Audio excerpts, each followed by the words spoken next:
I'm Ashley, 27, and today my tech company just closed a $50 million investment round. 10 years ago, I was standing on our porch with a backpack and $237 to my name. You'll be back begging in a month. My mother smirked as she looked down at me. My father didn't even speak, just slammed the door in my face. I never went back. But this morning, my phone lit up with 15 missed calls from them. After a decade of silence, they're suddenly desperate to talk. Should I answer? Where are you watching from today? Drop a comment below. Hit that like button and subscribe to hear how I went from homeless teen to CEO while my parents went from cutting me off to begging for my attention. I grew up in what looked like a picture-perfect middle-class home in a quiet Boston suburb. Our house wasn't extravagant, but it was well-maintained with a manicured lawn that my father, Harold, obsessed over every weekend. My mother, Diane, was the type who volunteered for every PTA committee just to keep tabs on the neighborhood gossip. From the outside, we were the ideal American family. But behind our freshly painted front door, life was ruled by rigid expectations and conditional love. My parents came from conservative backgrounds and believed success had only one definition: prestigious college, practical career, early marriage, and 2.5 kids. Deviation from this path wasn't just discouraged, it was treated as personal betrayal. My brother Jason was 3 years older than me and naturally fell in line with my parents' vision. He was the star quarterback on his high school team, dated the right kind of girls from good families, and never questioned my parents' authority. He maintained a solid B-plus average, not so high that he'd be considered too bookish, but good enough for the business program at my father's alma mater. Jason was rewarded with a new car on his 16th birthday, freedom to come and go as he pleased, and a constant stream of praise. I, on the other hand, was wired differently from the start. Where Jason was athletic, I was analytical. While he thrived in social situations, I found my joy in problem-solving and creative thinking. By age 12, I'd taken apart and reassembled our home computer 3 times, each time making it run more efficiently. Instead of congratulating me, my mother scolded me for breaking expensive things, and my father called it playing around when you should be studying useful subjects. When I was 14, my computer science teacher, Ms. Reynolds, noticed my aptitude and encouraged me to join the coding club. For the first time, I felt truly seen. I flourished in that environment, quickly surpassing even the senior students. When Ms. Reynolds suggested I consider a future in software engineering, I made the mistake of sharing my excitement at dinner. Technology is no career for a young lady, my mother said dismissively. Those companies are full of strange men who won't take you seriously. My father added, computer programmers are glorified typists. If you want to work with computers, get a business degree like Jason and manage the people who do that sort of work. That conversation marked the beginning of open conflict in our home.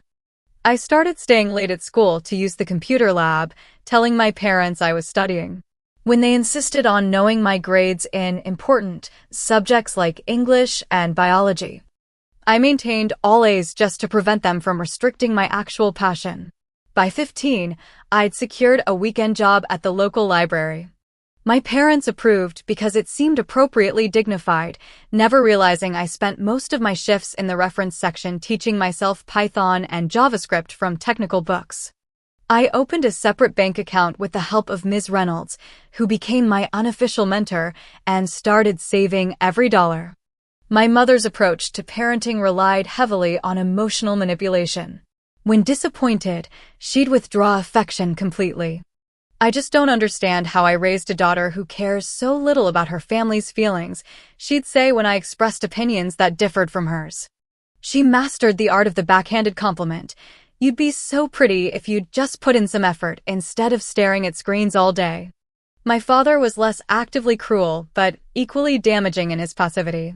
He rarely contradicted my mother and used his role as breadwinner to avoid emotional involvement. Don't upset your mother, was his standard response to any conflict. When things escalated, he'd retreat to his study, emerging only to deliver punishments my mother had decided upon. As my junior year of high school progressed, the tension in our house became unbearable. I discovered a natural talent for creating elegant code solutions, and several of my small projects had won regional recognition. I kept these accomplishments secret from my parents, knowing they'd be dismissed or forbidden. Instead of participating in the debutante activities my mother had planned, I applied for competitive coding workshops and built a portfolio of work. I managed this double life by becoming increasingly independent. I took extra classes to graduate early, arranged my own transportation through a network of friends, and spent as little time at home as possible. By 17, I had almost $3,000 saved, a collection of recommendation letters from teachers, and a growing reputation in local tech circles. What I didn't have was my parents' support or understanding. And as I was about to discover, I didn't have their unconditional love either. The catalyst for my expulsion from home came in the form of an email that arrived on a warm spring day during my junior year. I'd been selected for TechStart, a prestigious summer program in San Francisco for promising young coders. The 8-week intensive included mentorship from industry leaders and the opportunity to develop a real-world application with a team of peers. Even more incredible, I'd been awarded a full scholarship that covered the program costs, housing, and even a stipend for expenses. I read the acceptance email in the school library, hands trembling with excitement. For the first time, my future seemed within reach, not the future my parents had prescribed, but one I'd chosen. Ms. Reynolds hugged me when I told her, tears in her eyes. "You're going to change the world someday, Ashley," she said. I knew telling my parents would be difficult, but I also believed that the scholarship's prestige might finally make them see the legitimacy of my passion. I planned my approach carefully, printing out information about TechStart alumni who had gone on to successful careers and the companies that recruited from the program. That evening, I waited until dinner was finished, when my father was usually in his most receptive mood. "I have some exciting news," I began, placing the folder beside his coffee cup. "I've been selected for a competitive summer program in San Francisco. It's fully funded, and it could open doors to scholarship opportunities for college." The silence that followed was deafening. My mother set down her dessert fork with deliberate slowness. "San Francisco? College?" My father flipped through the papers without really reading them. "What about the internship at Uncle Rob's accounting firm we discussed?"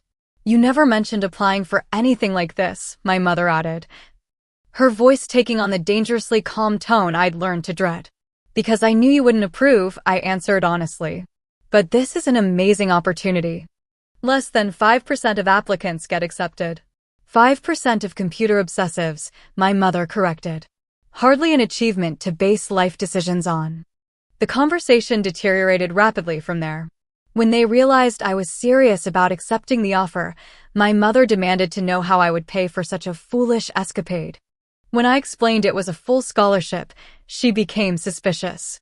"Where would they get your banking information for this stipend?" she asked. And that's when everything unraveled. I was forced to admit I had a separate bank account they knew nothing about. My father's face darkened with anger as I explained about my savings from the library job. "You've been lying to us for years," he said, his voice rising. "Going behind our backs, making plans without our knowledge or consent. Because you never listen." I shot back. "You've never once asked what I want or what I'm good at. You just decided my life for me." My mother stood up, her chair scraping against the floor. "Hand over your bank information.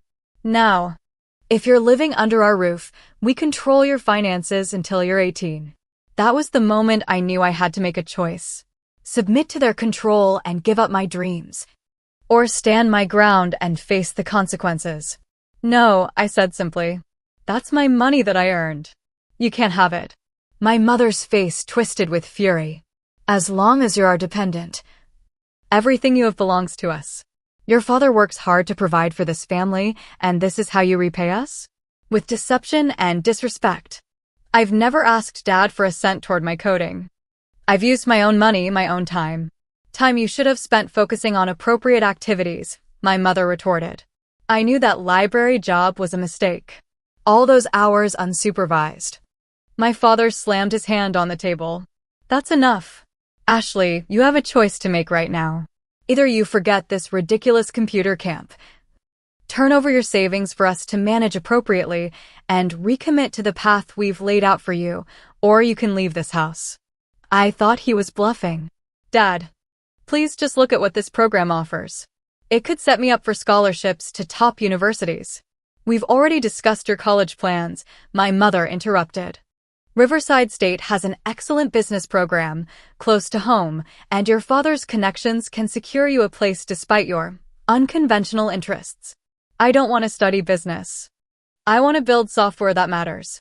Enough. My father stood now too. You're 17, you don't know what you want. Your mother and I have decades of experience. We know what leads to a stable, respectable life. A life that would make me miserable. My mother's eyes narrowed. Such dramatics. This is why girls shouldn't be encouraged in technical fields. Too emotional for logical thinking. Something in me snapped at that moment. All the years of having my abilities dismissed, my dreams belittled, and my identity suppressed boiled over. I'm going to San Francisco, I stated firmly. I've already accepted the offer. I leave in 3 weeks. What followed was the most explosive argument we'd ever had. My mother called me ungrateful, rebellious, and destined for failure. My father threatened to cut me off completely if I defied them. When I remained steadfast, my mother delivered the ultimatum that would change everything. If you walk out that door to your computer fantasy camp, don't bother coming back. We won't support someone who so blatantly rejects our values. Fine, I said, my voice surprisingly steady despite my racing heart. I'll pack tonight. I think even then they didn't believe I would really leave. They were so accustomed to my eventual compliance that my genuine defiance was incomprehensible to them. As I climbed the stairs to my bedroom, I heard my mother say to my father, "She'll calm down by morning. This ridiculousness has gone far enough." But I didn't calm down. Instead, I spent the night packing everything I could fit into my backpack and a small duffel bag. Clothes, my laptop, important documents I'd had the foresight to secure over the years, birth certificate, social security card, school records.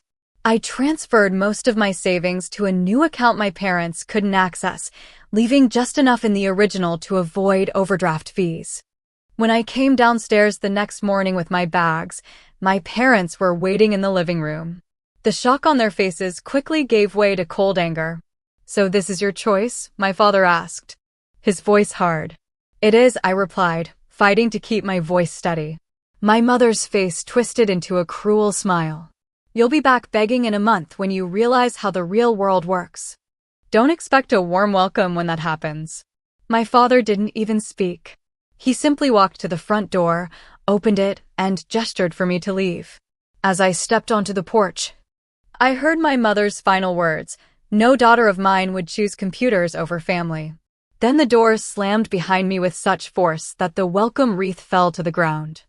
Through the decorative glass panel, I could see my mother's smirking face, so certain of my impending failure. I picked up my bags and walked away from the only home I'd ever known. Terrified, but somehow more alive than I'd felt in years. The first night of being homeless hit me with brutal clarity. As the adrenaline of confrontation wore off, I sat on a bench in the town park watching the sunset, the reality of my situation sinking in. I had approximately $237 in cash, my savings in a bank account, a backpack of clothes, and nowhere to sleep. The practical challenges were immediate and overwhelming. Where would I shower? Where could I safely store my laptop when I wasn't using it? How would I receive mail? Questions I'd never considered suddenly became urgent survival concerns. I called my best friend Emma, the only person I trusted completely. Her parents were divorced, and her mother Karen had always been kind to me. After explaining my situation through tears, Emma spoke briefly with her mom, then gave me the news that would save me from sleeping outdoors. I could stay on their pull-out couch for 2 weeks while I figured out next steps. Karen's apartment was small, a 2-bedroom unit she'd moved into after her divorce. Emma shared the second bedroom with her younger sister, leaving only the living room couch for me. Still, it was shelter. And Karen's only conditions were that I continue attending school and help with household chores. 2 weeks, she said firmly but kindly. I understand you're in a terrible situation, Ashley. But I'm barely making ends meet myself. You'll need to find something more permanent. Those 2 weeks were a crash course in adult responsibilities. During the day, I maintained perfect attendance at school, not wanting to give my parents any ammunition if they reported me as a runaway. Afternoons and evenings, I worked my regular shifts at the library and picked up additional hours stocking shelves at a local grocery store. Finding permanent housing as a minor proved nearly impossible. No landlord would rent to me without a parent's signature, and even the cheapest rooms were beyond what I could afford while saving for the summer program and college. Eventually, through Karen's network, I connected with an elderly woman named Ruth who needed help with household tasks and computer assistance. In exchange for cleaning, cooking 3 dinners a week, and teaching her to use email and social media, Ruth offered me her finished basement with a separate entrance. It wasn't ideal. The space was musty, with only a camping shower and mini fridge, but it was private and safe. I set up my small living area with a futon mattress from a thrift store and a folding table for my laptop. The arrangement with Ruth solved my housing crisis, but added significant responsibilities to my already packed schedule. Between 2 jobs, school, and my commitments to Ruth, I averaged 5 hours of sleep per night. My grades suffered slightly as exhaustion took its toll, but I maintained enough academic standing to keep my scholarship prospects alive. The physical toll was matched only by the emotional one. Despite putting on a brave face at school, I cried myself to sleep many nights, the wound of my parents' rejection still raw and painful. 3 weeks after leaving home, I received a text message from my brother Jason. Parents are worried but won't admit it. Dad says door is open if you're ready to be reasonable. After days of consideration, I agreed to meet my parents at a coffee shop to discuss a potential reconciliation. I arrived hopeful, desperately wanting to believe they might have reconsidered their position. That hope was quickly crushed. What they offered wasn't reconciliation but capitulation. I could return home if I abandoned the summer program, surrendered my savings to their management, and committed to the college and career path they'd selected. My mother didn't even try to hide her satisfaction when presenting these terms. See? Just as I predicted, she said with that familiar smirk. Though I thought it would take a full month before reality set in. I'm not here to beg, I clarified, my voice stronger than I felt. I wanted to see if you'd reconsidered your position. Our position? My father scoffed. You're the one who walked out on this family. After you told me to leave if I didn't obey your demands. My mother's eyes narrowed. We gave you a choice. You chose computers over your family. Now you see the consequences of that foolish decision. I looked at them, really looked at them, and saw something I'd never fully recognized before.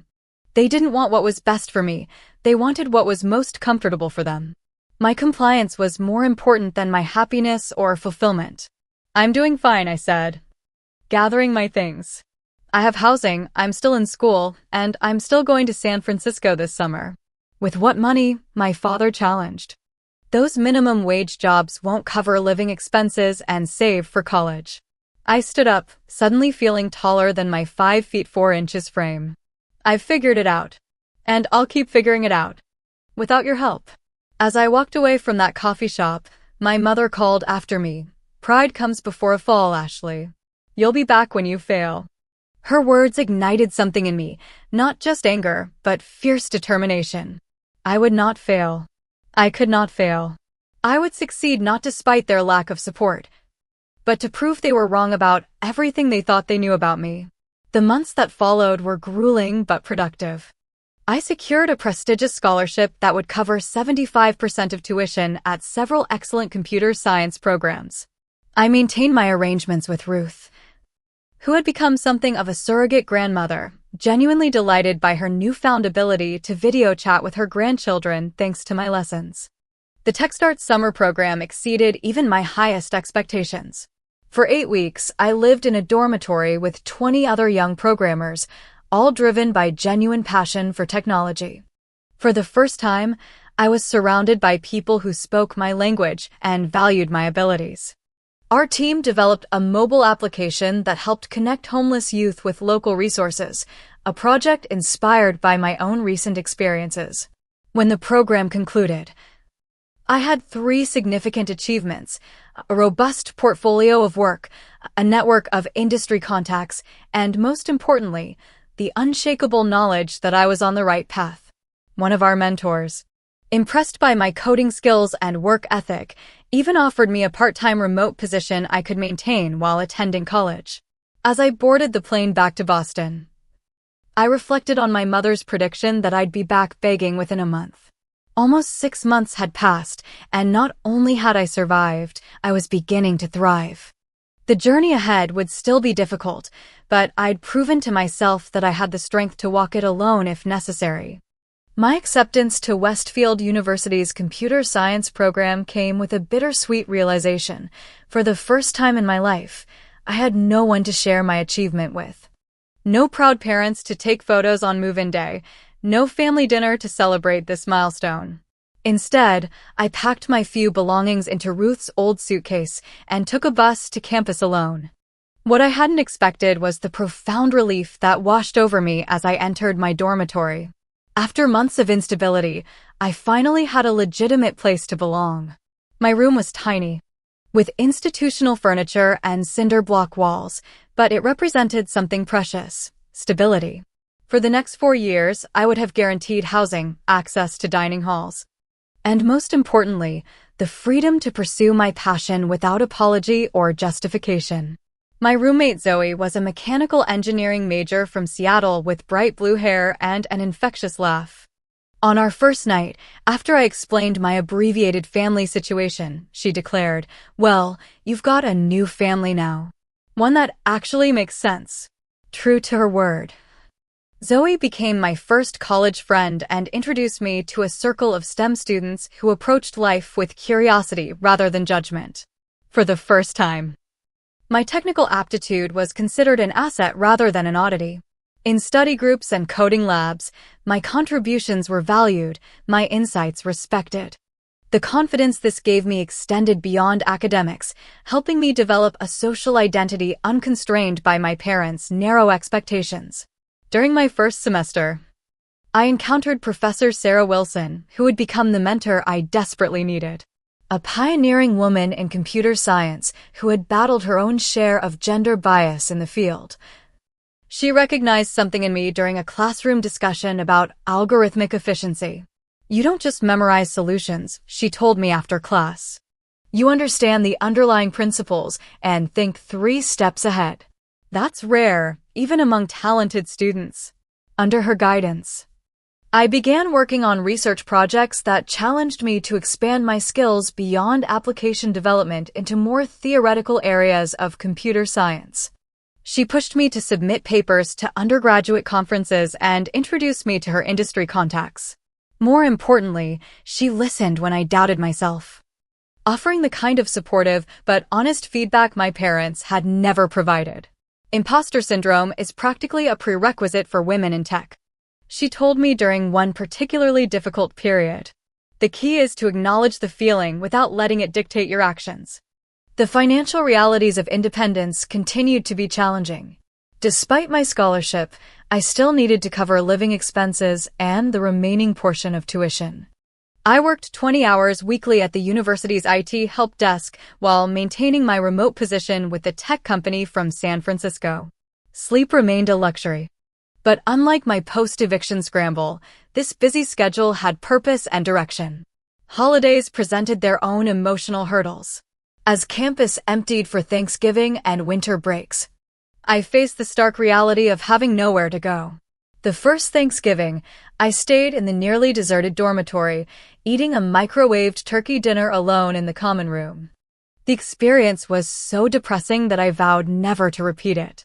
For subsequent holidays, I created new traditions. Zoe invited me to her family's home for Christmas during our sophomore year.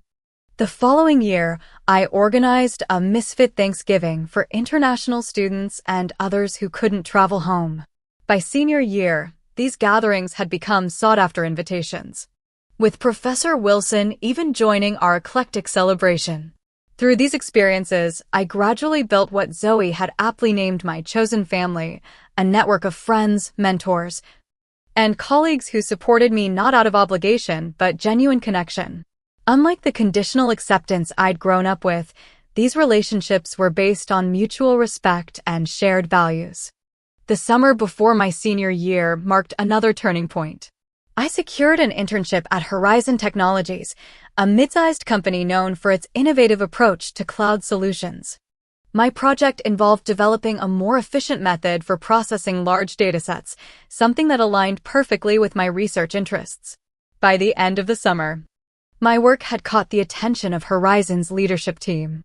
During my exit interview, the CTO offered me a full-time position upon graduation with a starting salary that made me momentarily forget how to breathe. When I recovered enough to thank him, he shook his head. "Don't thank me. This isn't charity or favoritism. Your work speaks for itself. We'd be fools not to snap you up before our competitors do." Returning to campus for my final year felt triumphant. I had secured a prestigious job, maintained excellent academic standing despite my work obligations, and built meaningful relationships. The frightened 17-year-old who had stood on her parents' porch with nowhere to go seemed like a different person entirely. Graduation day arrived with perfect spring weather. As I donned my cap and gown, I allowed myself a moment of reflection. My journey through college had been unconventional and often difficult, but I had not merely survived, I had excelled. When my name was called and I crossed the stage to receive my diploma, the cheers from Zoe, Professor Wilson, and my other friends drowned out the absence of family applause.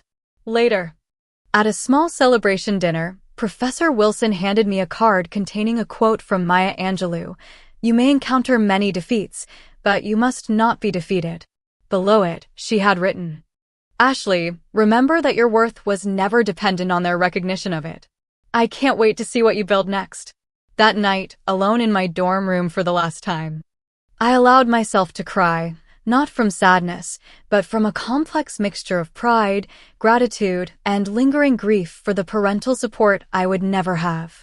The next morning, I packed my belongings, now considerably more than what I'd arrived with, and prepared to start the next chapter of my life. No longer a student surviving against the odds, but a professional stepping confidently into her future. My first day at Horizon Technologies set the tone for my early career. I arrived an hour early, dressed in a blazer and slacks I'd splurged on with my signing bonus. My direct manager Frank welcomed me with a stack of technical documentation and the login credentials for my first major project.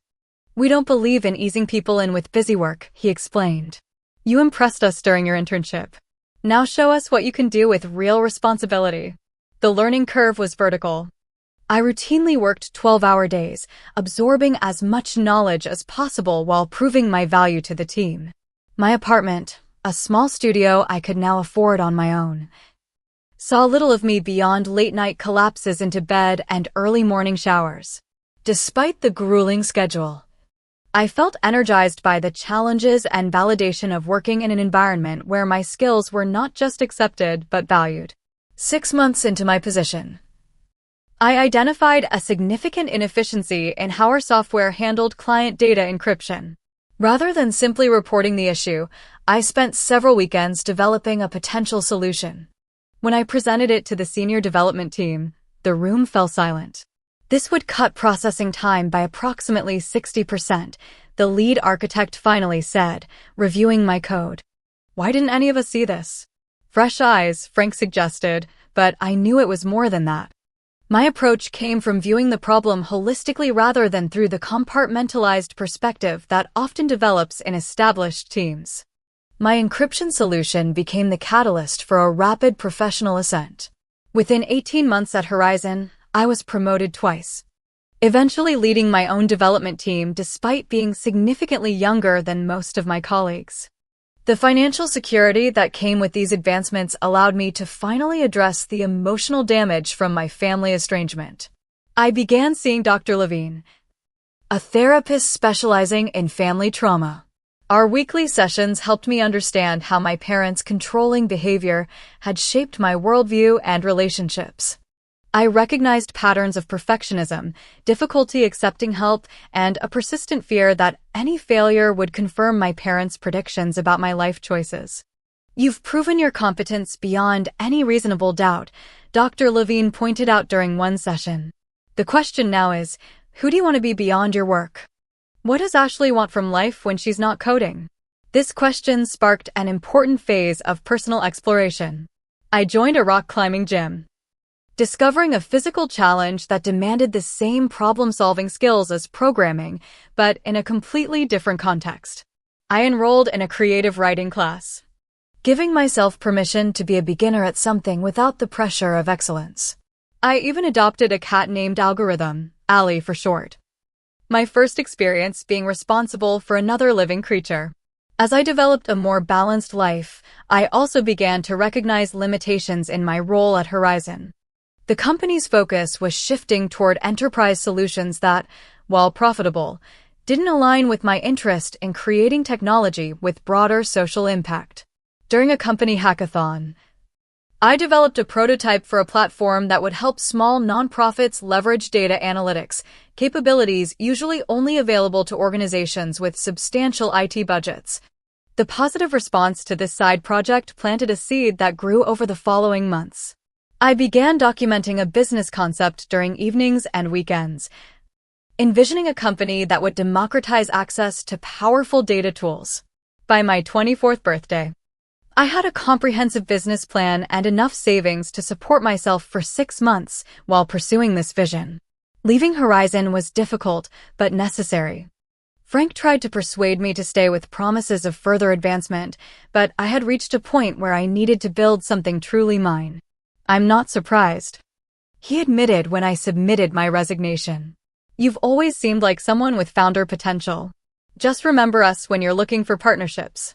The early days of launching my company, DataBridge, were reminiscent of my first months after leaving home: long hours, uncertain outcomes, and frequent moments of doubt. The technical challenges I could handle, but the business aspects, incorporation, fundraising, marketing, represented entirely new territory. 3 months into this venture, while presenting at a local tech meetup, I met Michael Sanderson, a business development specialist who had helped several startups navigate their early stages. Unlike the finance bros I'd encountered at networking events, Michael asked thoughtful questions about the social impact goals behind my technical specifications. "You're not just building another SaaS product," he observed after my presentation. "You're addressing a genuine market gap with significant implications for the nonprofit sector. But your pitch needs work if you want investors to see that vision." Our coffee meeting the following week turned into a 3-hour strategy session. Michael's experience complemented my technical expertise perfectly, and his enthusiasm for DataBridge's mission matched my own. When he proposed joining as a co-founder, handling the business operations while I focused on product development, the decision felt natural despite my usual caution about partnerships. With Michael's connections and business acumen, we secured our first round of seed funding within 2 months. The investment allowed us to hire 2 additional developers and move operations from my apartment to a small office space. Our first major client, a coalition of environmental nonprofits, signed on shortly thereafter, providing crucial validation of our concept. The following year passed in a blur of development sprints, client meetings, and rapid growth. By our first anniversary, DataBridge had expanded to a team of 12 and was approaching profitability, a rare achievement for a startup at that stage. Industry publications began to take notice, with TechWeek naming us one of their startups to watch and profiling me as an emerging leader in social impact technology. As our company grew, so did my public profile. I was invited to speak at conferences, participate in panel discussions, and even teach guest lectures at my alma mater. Each public appearance required overcoming my ingrained discomfort with visibility, but I recognized the importance of representation in an industry still dominated by men. After a particularly successful presentation at a major tech conference, A journalist asked about my background and influences. The question caught me off guard. I had become adept at discussing my technical achievements and business vision, but rarely spoke publicly about my personal journey. I was self-taught from an early age, I answered carefully, and fortunate to have mentors who saw potential in me when others didn't. The article that followed described me as intensely private about her origins, but passionate about creating pathways for others from non-traditional backgrounds. Reading those words, I realized I had crafted a narrative that acknowledged my journey without revealing its painful aspects. On my 26th birthday, I achieved a personal milestone that held deep symbolic significance, purchasing my first home. The 3-bedroom townhouse was modest by successful founder standards, but represented security I had once thought impossible. As I signed the closing documents, I remembered the terror of having nowhere to live at 17 and felt a surge of pride so intense it brought tears to my eyes. That evening, alone in my new home, I opened a bottle of champagne and made a silent toast to my younger self, the girl who had stood on her parents' porch with nothing but a backpack and determination. She could never have imagined the life I now lived, the company I had built, or the confidence I had gained. External success aside, perhaps my greatest achievement was proving that my parents' vision of my future had been catastrophically wrong. The irony wasn't lost on me that as DataBridge continued to attract attention and investment, my personal story remained largely untold. I had built a life and career that would impress even the most demanding parents, yet the two people who should have been proudest had no knowledge of my accomplishments. In moments of honesty with myself, I acknowledged that their absence still left a wound that success alone couldn't heal. Little did I know that the silence between us was about to end in a way I never expected. The first contact came on an ordinary Tuesday morning. I was reviewing quarterly projections with Michael when my assistant interrupted with an urgent message. Someone claiming to be my mother had called the office 3 times, insisting it was a family emergency. I excused myself, heart pounding as I returned the call from my private office. Ashley? Is that really you? My mother's voice sounded different, strained, and somehow smaller than I remembered. Yes, it's me, I replied, surprised by my own composure. What's the emergency? There was a pause before she answered. Your father had a heart attack 3 days ago. He's stable now, but it was serious. Triple bypass surgery. The news hit me with unexpected force. Despite everything, the thought of my father's mortality shook me. I'm sorry to hear that. Will he recover? The doctors are optimistic, but it's been difficult. Her voice cracked slightly. Things haven't been good for us, Ashley. Not for a long time. I waited, unwilling to make this easier for her. After 10 years of silence, she would need to do more than hint at difficulties. Your father's business failed 2 years ago, she continued when I didn't respond. The economic downturn, poor investments, we lost the house. We've been living in an apartment, and now with these medical bills. She trailed off. I see, I said, still processing this revelation. And you're contacting me now because? Because we're your parents, she replied, a hint of the old indignation creeping into her tone. Despite everything, family is family. The conversation ended awkwardly, with my promise to think about things and her agreement to text me my father's hospital information. As soon as we disconnected, I sat in stunned silence, trying to untangle my emotions. That evening, I reached out to Emma, who had remained in our hometown and occasionally heard local gossip about my family. Her information confirmed and expanded on my mother's claims. My father's construction business had indeed collapsed, with rumors of mismanagement and mounting debt. My brother Jason had moved to Arizona years ago and rarely visited. My parents had been forced to sell their house and most of their possessions. I heard they've been asking about you, Emma added. Someone saw your picture in a business magazine at the dentist's office. Word got around that you'd done well for yourself. The timing of my mother's contact now made more sense. It wasn't just my father's health crisis, but the discovery of my success that had prompted her to reach out after a decade of silence. Over the next few weeks, my mother's attempts to contact me increased in frequency and urgency. Emails arrived describing my father's challenging recovery and their mounting financial troubles. Voicemails accumulated, her tone shifting from informative to increasingly pleading. The final straw came when she somehow obtained my personal cell number and began calling daily, sometimes multiple times. One evening, my phone displayed 15 missed calls from her number. When I finally answered, her relief was palpable. "Ashley, thank God. We've been trying to reach you for weeks."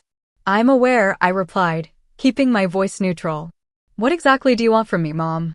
The directness of my questions seemed to catch her off guard. "We want to reconnect. To make amends.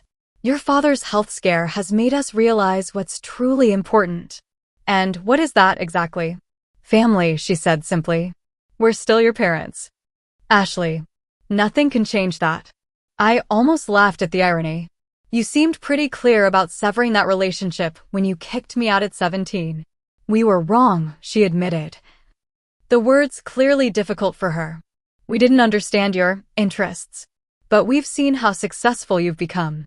We're proud of what you've accomplished." There it was, the acknowledgement of my success. Not my happiness or personal growth, but my measurable, publicly visible achievements. They were proud now that there was something to brag about. Now that my life choices had been validated by external metrics they understood: money, professional status, recognition. "I need time to think about this," I told her, unwilling to commit to anything in the heat of the moment. "Of course," she agreed quickly. "But please don't take too long. Your father asks about you every day." After hanging up, I called Dr. Levine and scheduled an emergency session. Her guidance helped me sort through the tangled emotions this contact had triggered: anger, vindication, lingering hurt, and unexpected longing. "Forgiveness and reconciliation are separate things," she reminded me. "You can forgive them for your own peace without resuming a relationship that might be harmful." I also sought advice from the people who had become my chosen family. Zoe, now an aerospace engineer in Houston, flew in for a weekend to help me process the situation. Professor Wilson invited me to dinner and listened as I worked through my conflicted feelings. Even Ruth, now in her 80s, offered her perspective during our monthly video chat. "People can change," she said thoughtfully. "But not everyone does, even when they think they have. Trust the evidence, not the words." After weeks of reflection and countless pros and cons lists, I made my decision. I would meet with my parents, hear them out fully, but maintain firm boundaries. This would happen on my terms, in a neutral location, with clear time constraints. I chose a quiet restaurant halfway between my home and their apartment, arriving early to select a table that offered both privacy and easy access to the exit. When they walked in, the sight of them was jarring. My father, once robustly intimidating, looked diminished, his shoulders stooped and face lined. My mother had aged as well, her carefully maintained appearance now showing signs of financial strain. They spotted me and paused momentarily, perhaps equally thrown by the changes a decade had wrought in me. As they approached, I rose, but didn't offer hugs or warm greetings. We shook hands like business acquaintances, the formality a shield against premature intimacy. "You look well," my mother said, her eyes taking in my tailored blazer and confident posture. "Thank you," I replied. "How's your recovery going?" I directed the question to my father. "Better each day," he answered, his voice softer than I remembered. "The doctors say I'm exceeding expectations." The conversation proceeded carefully, touching on surface-level updates about health, work, and general life circumstances. I shared selected information about DataBridge without revealing personal details. They told me about their downsized life and my father's part-time work as a consultant since his business failure. As the main course arrived, my mother finally addressed the elephant in the room. "We owe you an apology, Ashley. The way things ended between us, it wasn't right." My father nodded. "We were too rigid. Too convinced we knew what was best."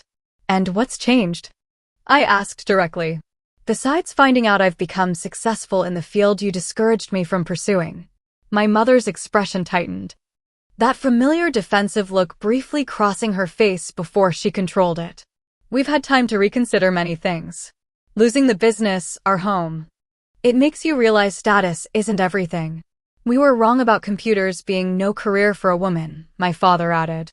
Obviously, you've proven that. Their apologies seemed genuine but incomplete, focused more on being wrong about my career prospects than about the deeper harm they'd caused by withdrawing love and support conditionally. When I pointed this out, my mother attempted to reframe history. We never stopped loving you, Ashley. We were trying to protect you from what we thought was a mistake. By kicking me out? I challenged. By telling me I'd be back begging in a month. We didn't think you'd actually leave, my father admitted. We thought it was a phase, a rebellion. By the time we realized you were serious, pride got in the way of reaching out. Pride and circumstances, my mother added. Life became very difficult for us after the business problems started. I took a deep breath, centering myself before delivering the statement I had carefully prepared. I appreciate you acknowledging some of your mistakes. That matters to me. But I need you to understand something clearly. I'm not the same 17-year-old who stood on your porch. I've built a life, a career, and relationships with people who value me unconditionally. Their expressions showed they hadn't expected such directness. I continued, if we're going to have any relationship moving forward, it will be on new terms. I won't subject myself to manipulation, criticism of my choices, or expectations that I'll provide financial support without healthy boundaries. Of course not, my mother said quickly. Too quickly. We just want our daughter back in our lives, my father added, reaching for my hand across the table. I allowed the brief contact but maintained my resolve. That's possible. But it will be a gradual process. I'm willing to start with occasional phone calls and see how things develop. But at the first sign that old patterns are returning, I'll step back without hesitation. The disappointment on my mother's face suggested she'd hoped for more immediate reconciliation and perhaps more immediate assistance. My father, however, nodded slowly. That's fair, he said quietly. More than fair, considering everything. As the meal concluded, I paid the bill despite their token protests. I'll call you next week, I promised, standing to leave. We can take small steps and see where they lead. Walking to my car afterward, I felt neither the catharsis of perfect reconciliation nor the bitter satisfaction of revenge. Instead, I experienced something more nuanced and ultimately more valuable, the quiet confidence of an adult who had set boundaries from a position of strength rather than fear. My parents had once held all the power in our relationship. Now, through circumstances neither of us could have predicted, the dynamic had shifted completely. They needed me far more than I needed them. The realization wasn't triumphant but sobering, carrying both responsibility and freedom. That night, I reflected on the irony that their prediction had come partially true, though not in the way they intended. Someone was indeed reaching out after all these years, hoping for assistance, but it wasn't me begging to return. Life had humbled them in ways I would never have wished for, despite our troubled history. As I prepared for bed, I noticed a text from my mother. It was wonderful to see you. Your father and I are so proud of the woman you've become. The message caused a complex swirl of emotions. Part of me, the wounded 17-year-old, wanted to respond with justified bitterness. You had nothing to do with who I've become. But the person I was now understood that such a response would only perpetuate old patterns. Instead, I simply replied, "Thank you for meeting today. I'll call next week as promised." Setting boundaries didn't mean being cruel. It meant protecting the life and self I had worked so hard to build while remaining open to the possibility, however remote, that genuine change might be possible. Even in relationships I had once thought irreparably broken. 6 months after our initial reunion, I agreed to meet my parents at a neutral location that held significance for this next crucial step, the coffee shop where they had once expected me to beg for their acceptance. The symmetry wasn't lost on any of us as we settled at a corner table, the afternoon sunlight casting long shadows across the familiar space. Our limited contact during the intervening months had been cautiously positive. Weekly phone calls had gradually increased in length and depth. I had visited my father during a brief hospitalization for a minor complication, and my mother had sent a thoughtful card on my birthday, the first acknowledgement in a decade. These small steps had built just enough trust for what needed to happen next, a genuine confrontation of the past. I had prepared meticulously for this conversation, both emotionally with Dr. Levine and practically with clear talking points. As we exchanged initial pleasantries, I noticed how visibly my parents had aged. My father's hair had turned completely white, and my mother's once perfect appearance showed the strain of their reduced circumstances. Part of me felt compassion for these changes, while another part recognized them as the natural consequences of life's choices, something they had never allowed me to experience when under their roof. I appreciate you both agreeing to this conversation. I began once we had ordered. Before we can move forward with any kind of relationship, we need to address what happened 10 years ago honestly. My father nodded solemnly. We understand. We're ready to listen. My mother seemed less comfortable but managed a tight smile. Of course, dear. Taking a deep breath, I began the statement I had rehearsed countless times. When you kicked me out at 17, you did more than just remove me from your home. You confirmed what I had suspected for years, that your love was conditional on my compliance with your vision for my life. That night and your rejection when I attempted to reconcile weeks later taught me that I couldn't count on the two people who should have been my strongest supporters. My mother shifted uncomfortably. Ashley, we never stopped loving you. We were trying to guide you toward what we thought was best. By threatening homelessness? By smirking and predicting my failure? I kept my voice level despite the emotion rising within me. That wasn't guidance, Mom. It was control. We were wrong, my father interjected, surprising me with his directness. I was wrong. I was so convinced that my way was the only way to security and respect that I couldn't see the world was changing. Couldn't see that you had gifts that deserved nurturing, not suppression. The admission seemed genuine, his eyes meeting mine without defensiveness. My mother, however, was less willing to accept full responsibility. You have to understand our perspective, she insisted. We grew up in different times, with different values. And you were so young to make such important decisions. I was young, I agreed. I needed support and guidance, not ultimatums. But that's not what happened. Instead, I had to figure out how to survive while finishing high school, how to secure college funding without parental support, how to build a life from scratch because the people who should have been my safety net became the threat I had to overcome. My unvarnished account of those early months, sleeping on Emma's couch, working multiple jobs, the basement arrangement with Ruth, visibly affected my father. He looked down at his coffee, shoulders slumped with what appeared to be genuine remorse. My mother maintained her composure, but couldn't quite meet my eyes.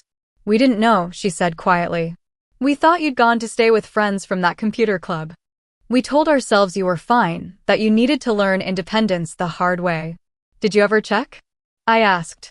Did you ever call my school, reach out to my friends? Do anything to verify that your 17-year-old daughter wasn't homeless or in danger? Their silence was answer enough. I'm not sharing this to punish you, I continued after a moment. I'm sharing it because any relationship we build now has to be based on truth, not convenient revisions of what happened. I survived and ultimately thrived. But it wasn't because of your approach to parenting. It was despite it. My father reached across the table, not quite touching my hand, but making the gesture. You're right. And I am so deeply sorry, Ashley. Not just for what we did, but for what we missed, your graduation, your first job, your company's success. All the moments we should have been there to celebrate. The sincerity in his voice reached something in me that I had kept carefully guarded. For the first time, I allowed myself to acknowledge not just my anger at their rejection, but my grief for the parents I had needed and never had. My mother, sensing the shift, attempted to steer the conversation toward practical matters. We're so proud of what you've accomplished. Your father and I have been reading everything we can find about your company. The way you've helped those charities with their data needs is remarkable. I recognized the deflection for what it was, a retreat to safer ground, but also heard the genuine admiration in her voice. This had always been our challenge. Her inability to connect emotionally versus my need for authentic recognition beyond achievements. Thank you, I acknowledged. But my work is only one part of who I am. If we're going to have a relationship, I need you to be interested in me as a person, not just as a successful founder you can now proudly claim." The directness of this statement clearly caught her off guard. After a moment's hesitation, she asked, "What do you enjoy outside of work these days?" The question was awkward but represented a small step. As our conversation continued, I outlined clear boundaries for moving forward. I would not provide direct financial support, but could help them navigate resources for my father's medical bills. I would be open to regular contact, but would step back immediately if old patterns of criticism or manipulation emerged. Most importantly, I would not pretend the past hadn't happened or that trust could be instantly restored. Rebuilding a relationship will take time and consistent effort from all of us, I explained. I'm willing to try if you are, but with the understanding that we're creating something new, not returning to what was. By the time we left the coffee shop, we had reached a tentative understanding. Not the dramatic reconciliation of tearful hugs and instantly healed wounds that movies might portray, but a realistic acknowledgement of past harm and cautious hope for a healthier future connection. As I watched them walk to their car, my father moving slowly with his post-surgery gait, my mother adjusting her pace to match his, I felt an unexpected sense of peace. The anger that had once fueled my determination to succeed hadn't disappeared entirely, but it no longer defined my relationship with them or myself. Back in my office the next day, Michael noticed the change immediately. "You seem different. Lighter somehow." "I confronted my parents yesterday," I explained. Really confronted them about everything. And he prompted when I didn't immediately continue. And it didn't fix everything. But it changed something important. I smiled slightly.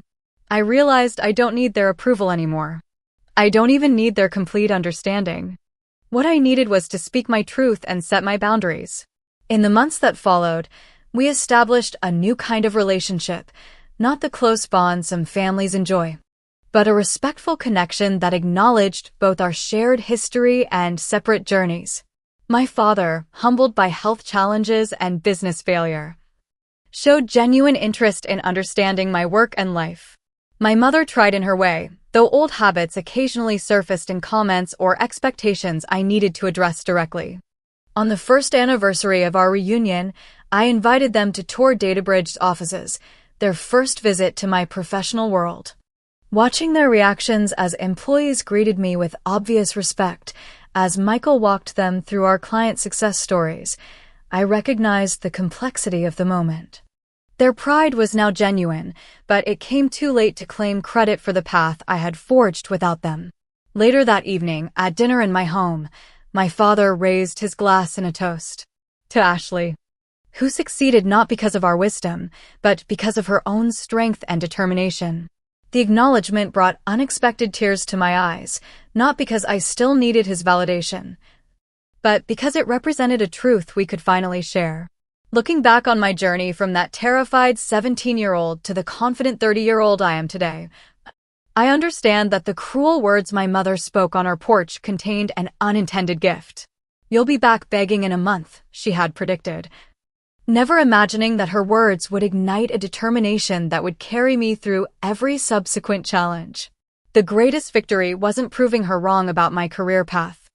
It wasn't even building a successful company or achieving financial security beyond what they had imagined for me.